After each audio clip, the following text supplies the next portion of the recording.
It's really hard to do video as I'm coming up with solutions, which I call MacGyvering solutions. And so I can't, because I just go in circles. You'd be so confused because I'd start one direction and come back the other way.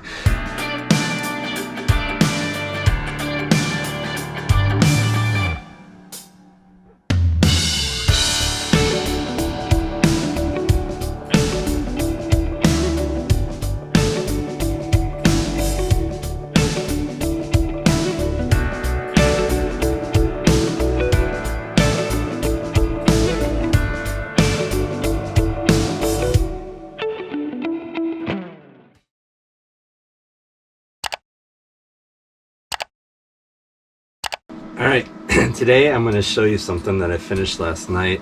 We had this on our other van, but we changed the design a little bit on this, and it's the bunk bed.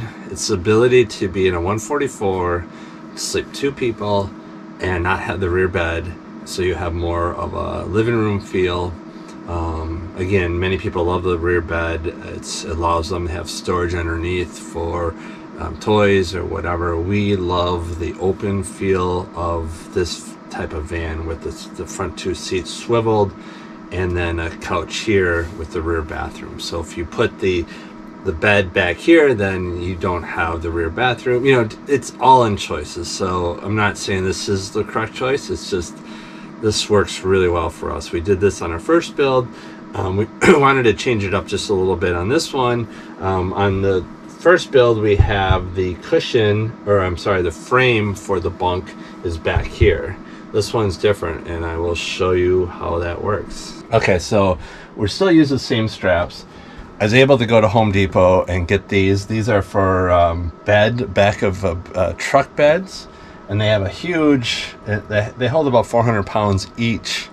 They have a huge wing on the back anchor that goes in here. So if you look up here, if I can get that, I drilled, there's already existing hole there. I just enlarged it and then put these in. So that wing or that anchor behind there is holding these in. So very strong. Like I said, 400 pounds each. They're not all tight yet because I need to, I don't want them too tight yet because we're going to go ahead and put a ceiling up there, so I need to pull these down. But that's how we hold it. The strap, which is the same straps as what we have on our current van, will run from here to this point here to the wall over here in 3 different spots. So the frame itself, the 80/20, is only being cradled, I guess, with the straps, just like our current one. So it's not like that has to be strong enough to hold it up there, because I'm sleeping below, so it's very important to get this engineered correctly. So this basically holds all the weight, these 3, and weighs about 100 pounds, so it's not much weight, but definitely have a couple 100 pounds up there without any problems. These are super strong, like I said, 400 a piece, and the roof is very strong too as far as these rails up here. So one thing I want to point out with this 80/20 is when I originally put this together, we used all inside L's, you know, so there's a L bracket here that has set screws, and it's very strong, very good. And on this one I have a double, but on other ones I only had a single, because it just depends on how much you know, you need for structure and rigidity and stuff. But then I was able to add these triangles in here that add a lot of strength. And again, it's not holding any weight up there. It's just when you bring it up and down, you don't want it to be flexing. So I put all these triangles in here, as you can see across the whole grid. Wherever there wasn't an inside L, I put that in there, so that adds weight. So that's a nice thing, is you can add and delete stuff very quickly. If I needed to move this over a little bit, I could do that, or scoot that one over, stuff like that. Even so, you know, I'm looking at it now, that might not be totally square. It depends on the, you know, the setup. I can easily adjust that. Okay, so you'll see here a couple of things that are a little different from our other van build. This had to be a little higher. This whole base had to be a little higher in order for this, because this will go up and create the bed for the top bunk. But the advantage of being a little higher is then we have a little bit more storage space. And I believe this is a little shorter by an inch or so, so it probably works itself out, because this is kind of a false front on it, as you'll see in a second here. Basically what happens is, and I'm just one person with the camera, so hopefully I can show you correctly. basically this just lifts up, pivots on the back like this. Super easy, super lightweight. And there. So then we have the bunk up on top. But as you can see, it just pivots. It's, you know, there's no, you couldn't put any weight on there. It'd fall down. It would not work. So this is only the structure for what we need to do next, and that's to put the straps coming from here underneath this and then up here. So basically just cradling this structure here. All right, put the strap on.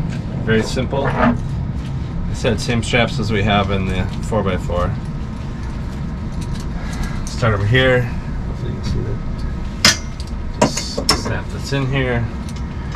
I like to run this smooth. And then pull this up. And then pull this down. And there we go. So we have 3 of these, and I will show you in a second here.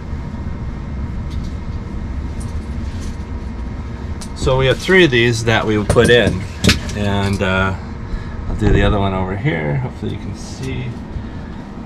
It's super easy, especially with 2 of us. Slip it in.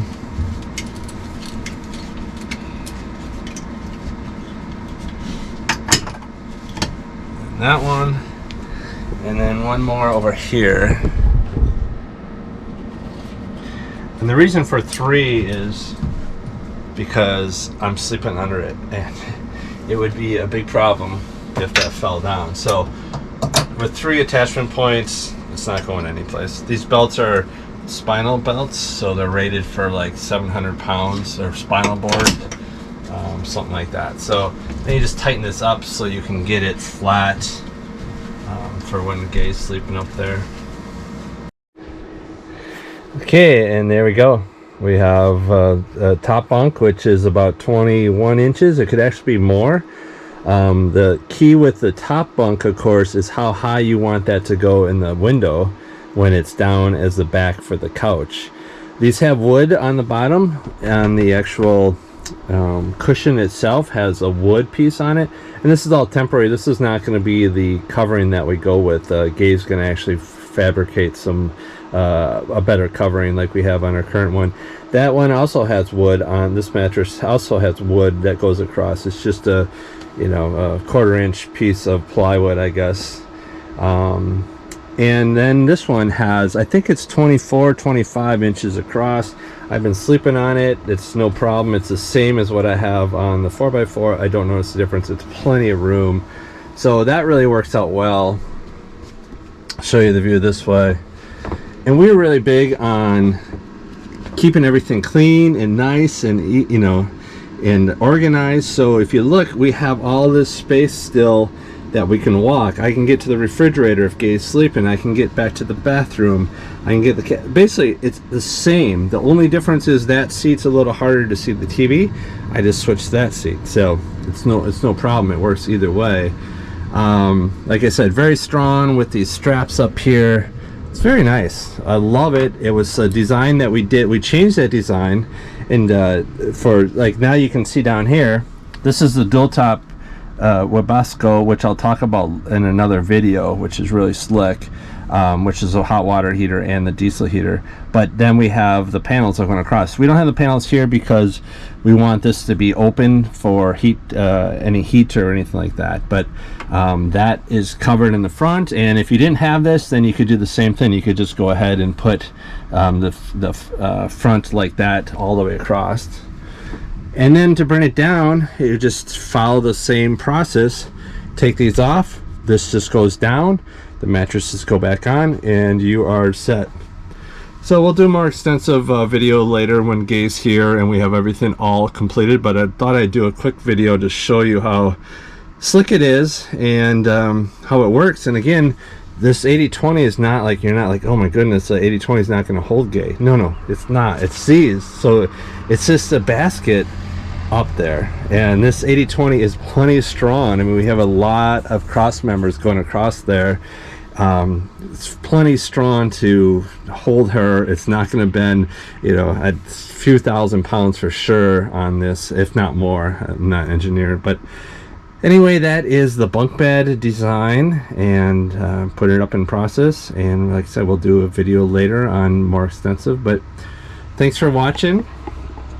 I have a ton of video to do because it's really hard to do video as I'm coming up with solutions, which I call MacGyvering solutions. And so I can't, because I just go in circles. You'd be so confused because I'd start one direction and come back the other way. But I have a lot of it now that I've finished, that I can show you what I did. I can show you the gyrations of doing it, and what finally worked out. But things are coming together really good. So I will have many, many, many other videos on the van build. So anyway, thanks for watching. Subscribe. Like the video, please. It'll help Gay's channel. It's my channel too, but it'll help her. She does all the video editing. I'm going to send these over on Starlink. Hopefully she gets them. So have a great day.